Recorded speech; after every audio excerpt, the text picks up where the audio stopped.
World indigenous day के लिए I would like to wish all the people who are in Tripura, the Tiprasa community, the Mok community, the Chakma community, everyone. I would like to wish them a happy World Indigenous Day.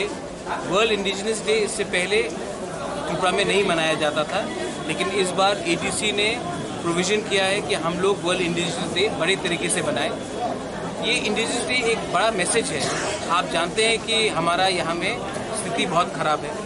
आप देखेंगे कि हमारा तिप्रासा का, चाकमा का, mock का, लारमा का community जो बांग्लादेश में, उनके लिए भी सिचुएशन अच्छा नहीं है। तो वर्ल्ड इंडिजिनस डे एक ऐसा मौका है कि हम लोग पूरे दुनिया को दिखा सकते हैं कि त्रिपुरा हो, बांग्लादेश हो, कहीं में भी हो, नॉर्थ ईस्ट में हो, हम लोग जो नेटिव पीपल हैं, जो हम लोग हानी बुसा है, सन ऑफ द सॉइल है, उनको हम अपना कल्चर, अपना ट्रेडिशन, अपना सिस्टम को हाईलाइट करके हम एक मैसेज देना चाहते हैं कि आज दुनिया बदल गया होगा, लेकिन वर्ल्ड इंडिजिनस डे को आप बदल नहीं सकते, क्योंकि हम लोग आज भी ज़मीन में हैं और आज भी हमारा सिस्टम है और आज भी हमारा कल्चर को हमको आगे ले जाना है।